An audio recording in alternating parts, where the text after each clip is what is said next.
It was 20 years ago, October the 30th, that I went in for my transplant. She went through a terrible ordeal, and it's not easy. And I just feel like I've got a miracle sitting beside me. You might give them a kiss, see? They enjoy doing normal things, like going to breakfast together. Thank you, Crystal. Being out on the golf course together. Good one. I first came in contact with Annie in 1975 as a patient. She had congestive heart failure that deteriorated over a period of 5 years to the point where she was desperate, hanging on to life barely. 1979, my cardiologist, Dr. Storr, tried to get me into Stanford University, and they rejected me. At that time, patients from Indiana either had to go to the Medical College of Virginia or to Stanford, and maybe to Houston, Texas, but really there was nothing centrally in the United States to go to for transplant. The idea or the vision for the transplant program began in 1978. And at that time, Hal, in a letter to Frank Lloyd, put together a proposal to see if he could make cardiac transplant feasible here. The problem facing Annie was she had to hang in there until we could develop what was necessary to make this transplant possible. When I found out that it was a possibility that Methodist was going to do them, I was elated. I spent 2 months on 2 separate occasions at Stanford University, watching and observing and going in every day and seeing how transplant patients were cared for and also participating in the operation. I went to Stanford twice with Dr. Holbrook and his team, and I learned about how to do heart transplants. So I sat with Frank and Annie, and we simply discussed the option and the risks involved, and she had to make a decision. And I recall the spring of '82, she really was very sick. If it had been another month, she wouldn't have lived. 1982, I met my surgeon, Dr. Hal Holbrook. He told me 2 things: that they had never done transplants before, and the only transplant he'd done was on dogs. And I thought, uh-oh, what we got here? What's going to happen? I trusted Dr. Holbrook, but I also was trusting in the Lord. Well, I think the important thing is that she had trust in something higher than me.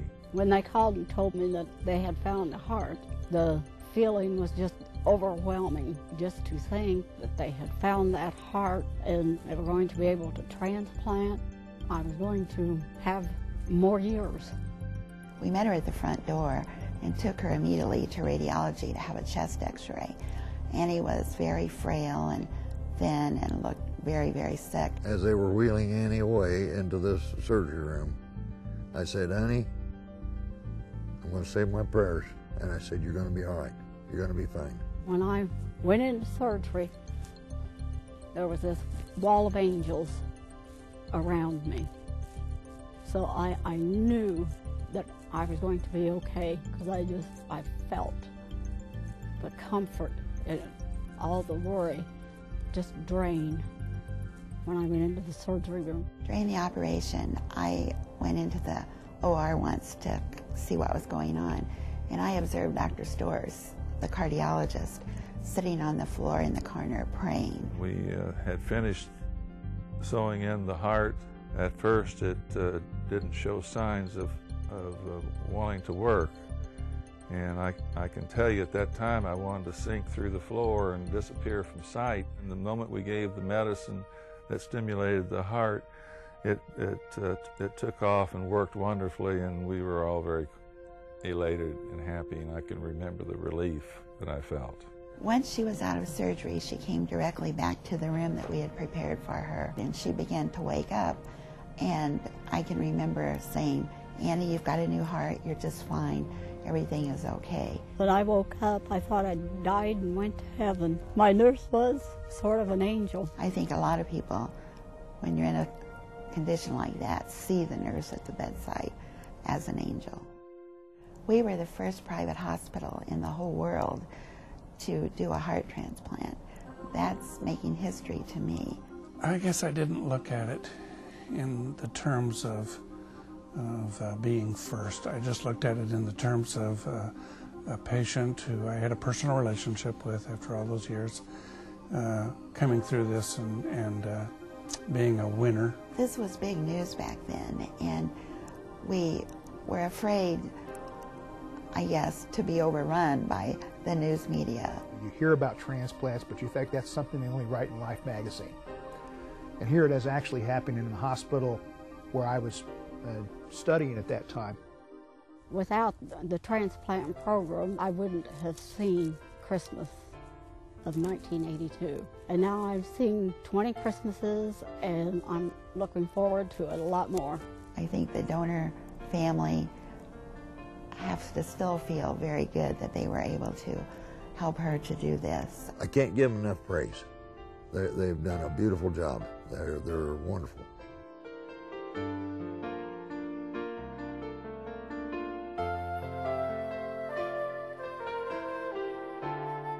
When I see Annie, I see life.